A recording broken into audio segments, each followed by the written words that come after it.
आपण माने शुणिछंती प्रकृत रे मो कपाल रे यही कथाटी लेखा थिला। कपाल लेखा बोली आपण माने जो पुराण मध्यरु अवगत होइछंती प्रकृत रे यही कथार सत्यता अछि कि नाही। भागवत रे मध्य प्रमाण अछि।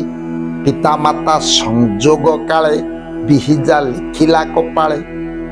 पिता माता संजोग समय रे पिलाटा जिते बेले गर्भस्थ हुए मातृगर्भ स्थानित हुए सेते बेले तो कपाल नथिला। तेबे लेखा हैला केमिति? प्रकृत रे कपाल लेखाटा आगरु अछि ना जन्म हला परे लेखा जाए? आसंतु जानिबा पुराण रहस्य माध्यम रे सुंदर कथा वस्तुटे आपण मानक आगरे मु उपस्थापन करिवा जाउछि।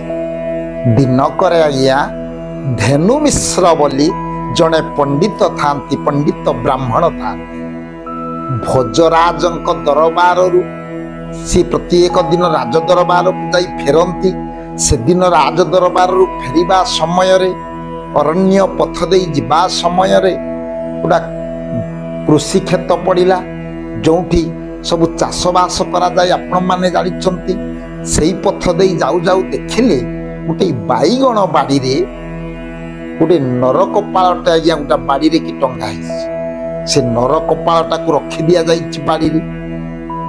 तेणु धेनु मिश्र चिंता कले, अरे नर कपालटा काहे बाईगण बाड़ी रे अछि?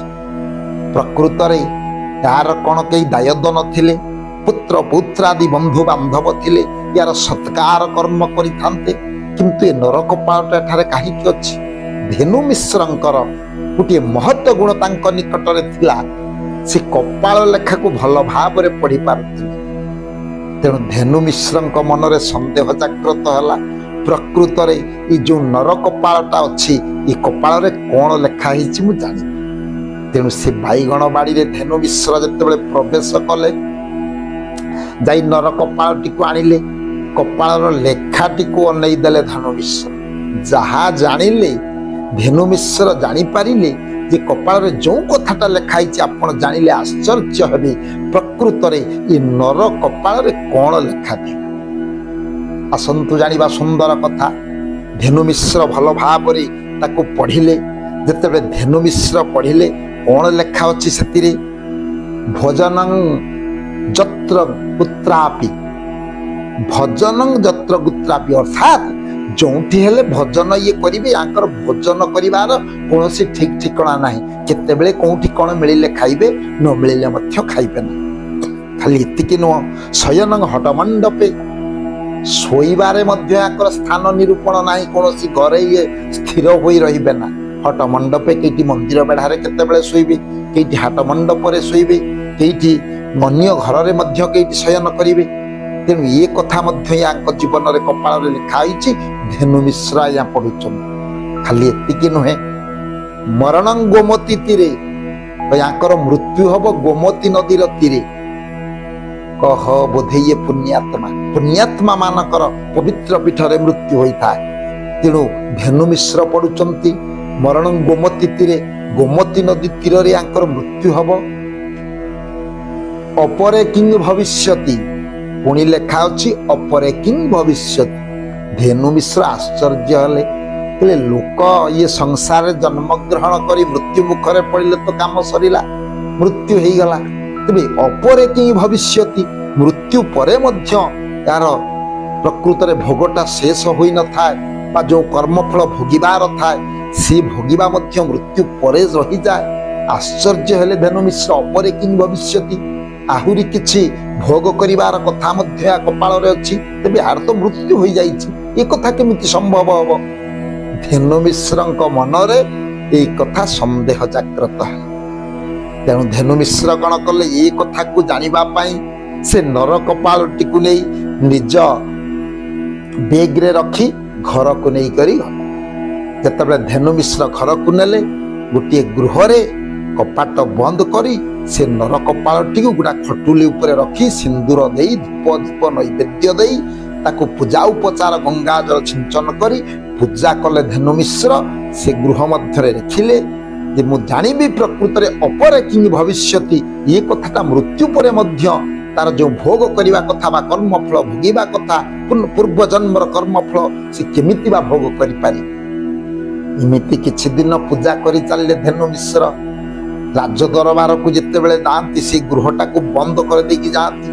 ताको स्त्री कहले कौन इमिति घरे आनिकरी से रखिचंती जीवा समय बारंबार कहीं चाबी लगे ये घरटा को बंद करी से जाउचंती जानिबा पाई कौन कले सी दिन करे राज दरबार को धेनु मिश्र चली जाइचंती। इति अवसर तांको स्त्री चाबी काटी खोजी खोजी से घरटा को खोलिले।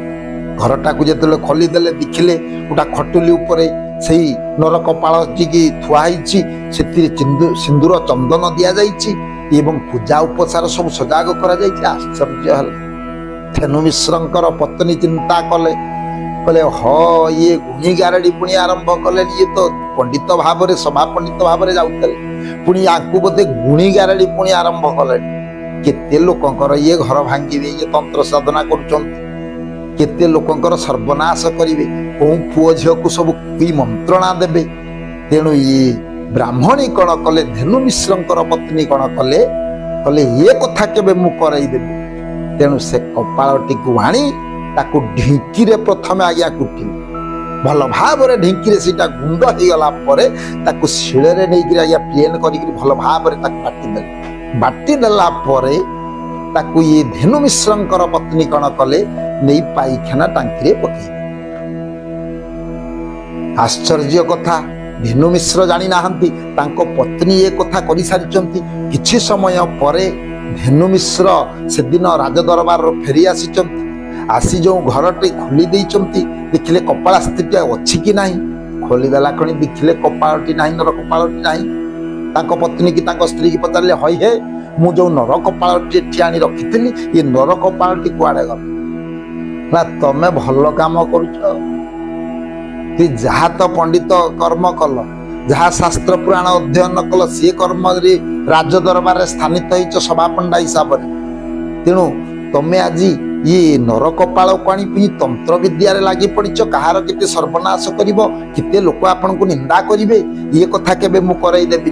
अरे तमे नर कपाळटी कोन कल कहूना ताकू ढिंकी रे भल भाव रे कोटी देली। प्रथमे ढिंकी रे कुटिला परे ताकू नै शिळ रे भल भाव रे बाटी देली। कहले बाटिलो जे हेले कोंठी पकेइलो ना पाइखाना टांकी रे ताकू पकेई दैछि।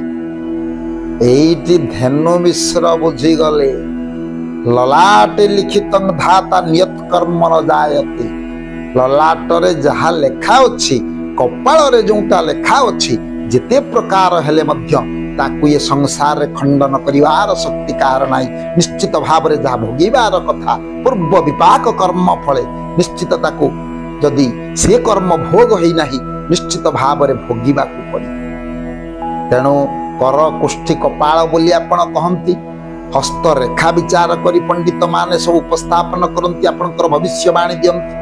कपाळ लेखाटा हला मुख्य कपाळ रे जोंटा 3 गार काटी लेखा हिच से कथा केबे खंडन हबो ना अवश्य भोगिबा को पड़िबो। मृत्यु हला परे मध्य जो नर कपाळ को से नै आसिले अपरे किंग भविष्य पुणी आज्ञा भविष्यत रे नरक भोग तार अछि से पाइखाना टांकी रे से अस्थिटा गुंड हेकरी पड़े। स्वल्प समय कथा वस्तु ये पुराण रहस्य माध्यम रे आपण मानक आगरे मु जो उपस्थापन कली अपरे किंग भविष्यति अर्थात प्रकृत रे जहा भोगिबार अछि ये कपाळ रे जोंटा लेखा अछि ताहा केबे खंडन हबना मृत्यु परे मध्य ताको भोग करिवा को पड़ी।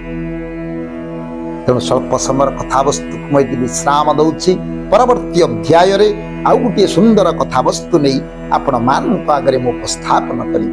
से सर्वे भवन्तु सुखिनो सर्वे सन्तु निरामया सर्वे भद्राणि पश्यन्तु मा कश्चित् दुःखभाग् भवेत्। ओम शान्ति ओम शान्ति ओम शान्ति।